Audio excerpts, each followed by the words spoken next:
What is going on, Chicago? This is your boy Jordan JC back again on the Chicago Bears Breeze. And yes, I know. I am feeling it just like you guys. And like I said, at this point, I'm not even surprised. It took me a minute to kind of get on here and record. I had to collect my thoughts, and I had to wonder, you know what? Who can I point the finger at for this game? Who can I point the finger at to say whose fault was it that we lost this game? Quite honestly, only one name came to mind. And I'm not saying this name because I already want to see him gone. I'm not saying this name because of his horrible track record. I'm saying this name because this is honestly the only person I thought that screwed it up when the game mattered the most.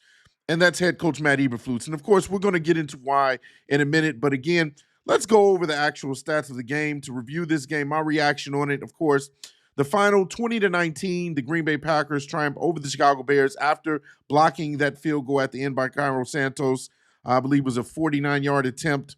But the Packers improved to 7-3 on the season. The Bears fall to 4-6, and practically with that loss, I'm going to say mathematically it will be astronomically magical if we make the playoffs at this point. I mean, you're already down in your division. You've lost the first game against a division rival, and now you're behind the 8 ball a very long mile. Like this season is lost. And so now it's just all about developing Caleb. But let's go over some of the team stats. The Green Bay Packers total yardage for the game was 366 yards.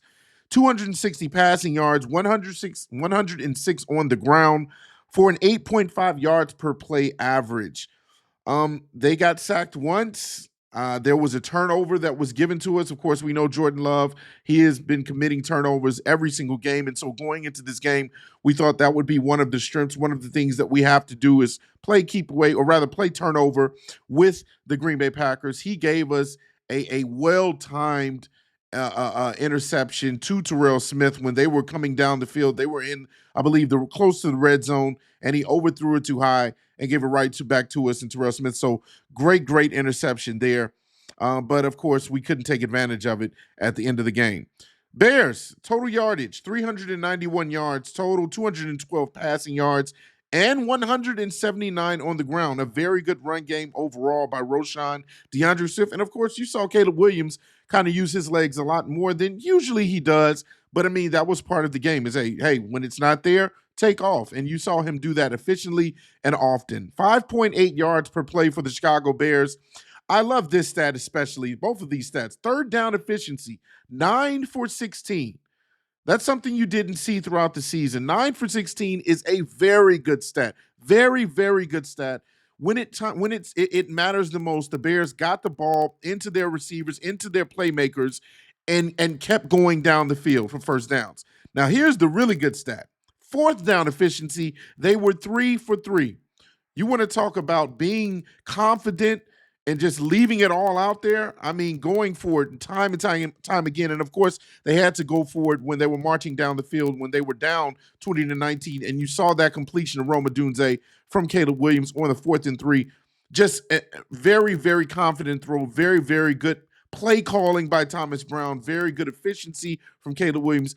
Those are the things that I hold my hat on and say these were the positives coming out of this game.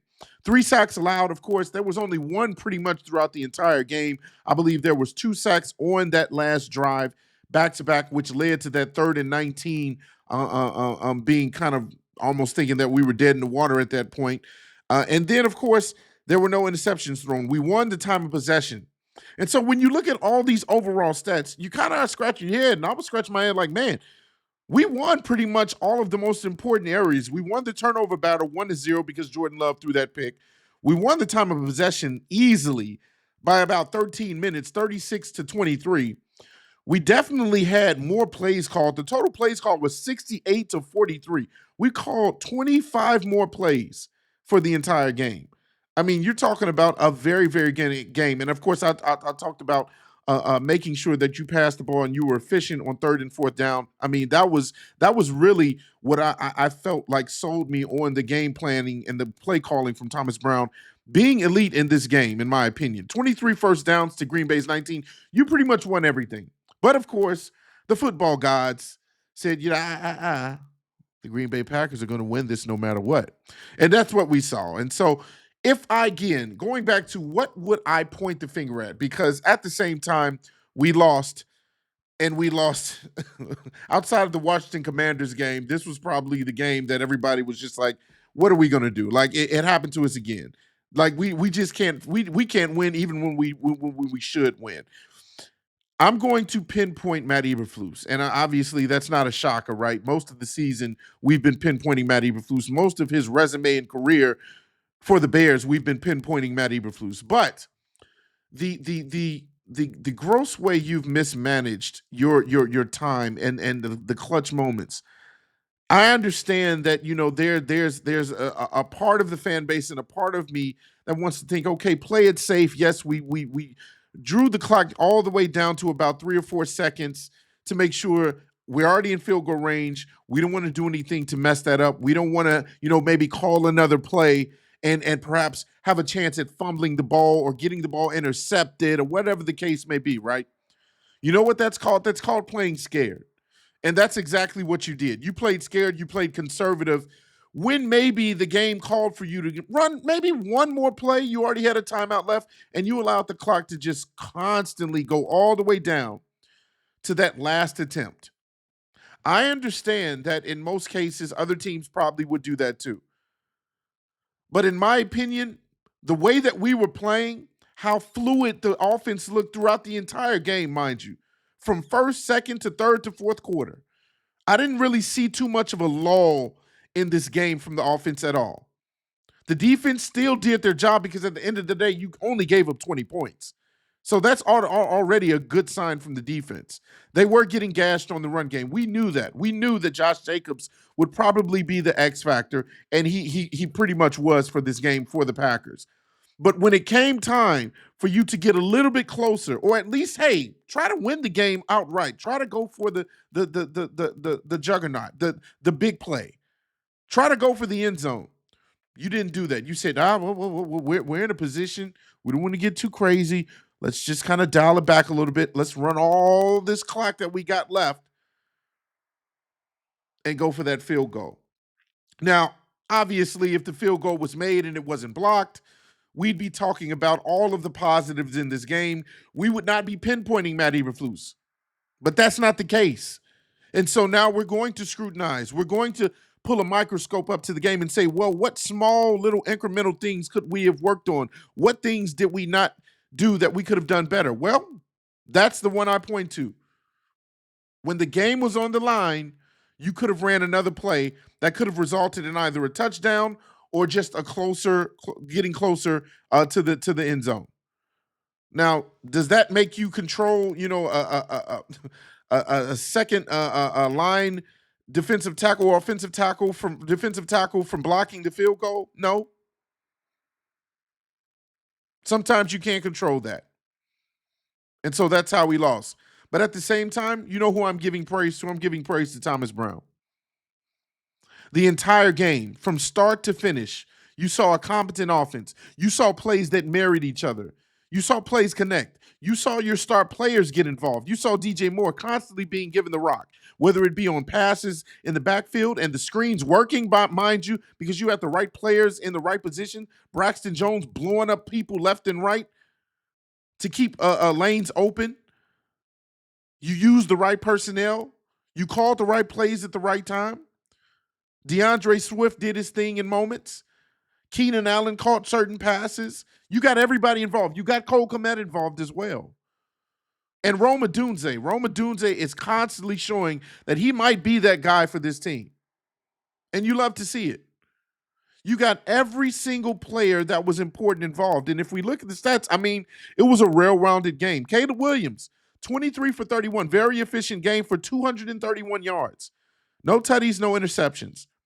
The ground game was working, though. DeAndre Swift, 14 carries for 71 yards, that 5.1 average. It was actually kind of low for a long time. He broke off a few long runs, which made it better. You saw the big one where he juked the guy, Xavier McKinney out of his shoes, by the way, and ran in for the touchdown. So he had a touchdown on the day. Caleb Williams, excellent run game. You saw the mix between his efficient passing and also really, really good moments where he said, you know what, there's nothing there. I got daylight in front of me. I'm going to go for the first down. Kept himself out of danger for the most part. Didn't really get sacked until that last drive for two times in a row for the first and second down, right? And so, very good game from him. 9 for 70 on the ground, 7.8 average. You love to see it. Roshan Johnson, goal line back again, doing what he does best. 10 for 33, 3.3 average, but he still got a touchdown. He's the guy that got those hard yards to keep the chain moving, to get us into the red zone and to eventually score. And so those are the things that you hang your hat on. You love the mix between the run game and the pass game. They both were working efficiently. They both were working successfully. And that's what I love. The fact that, hey, you didn't get cute. You didn't do anything too, spectacular. But when the play was there to be had, he got it. And you saw Caleb take what was there as well. There were many times where there were check down plays. And the check down plays got you positive yardage. That's what I love to see. As I said before, there was no real law. I can't remember a time where maybe there was a few plays where it was inconsistent, but then we got right back to being successful. We got right back to getting the ball down the field. And then when it mattered the most, Caleb Williams clutched up after getting sacked twice, feeling all the pressure in the world. 3rd and 19. That rookie connection worked. The 1st and 9th pick, that's what got you down the field. 3rd and 19, threw it to Roma Dunze. After getting out of pressure, that special arm talent was on display. On the move, dot to Roma Dunze to pick up, I believe, 15 or 16 yards. And then on 4th and 3, when you absolutely needed that pass to work and to be completed, you threw a lob to Roma Dunze, who adjusted on the ball perfectly, turned around and grabbed it. We're going back down the field still. Excellent play calling, excellent execution. You clutched up. That's what we want to see from Caleb Williams. I talked about this. This is why I'm positive right now. I understand it's the Green Bay Packers. I understand that, man, we wanted this game. And yes, we did. I did. You saw the crew did on the Breeze channel. But so many positives coming away from this game that you got to look at this as glass half full. You have to. Because at the end of the day, we kind of already knew that this season was lost. Mathematically, maybe we would still, and we're still technically still in it. But you kind of felt that this season was going down the drain. But there were so many positives. You got yourself an offensive coordinator that, first of all, the team gets behind. And you saw them play hard and efficient and right for their offensive coordinator. You got yourself a quarterback, which I've still been saying, by the way. The media and the analysts have been blasting Caleb and trying to make this narrative and paint this narrative that, oh, he's a bust because of the last 3 weeks. Go to Twitter. I posted a graphic of the last 6 weeks. So the last 3 games were bad, and the last 3 games that were good before that, when they won 3 in a row.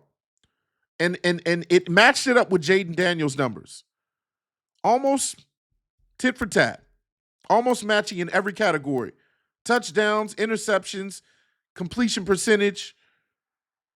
Jaden has a little bit more of a yardage advantage by about 300. But you're talking about a guy who has still been taking care of business and is not looking as bad as many people paint him out to be.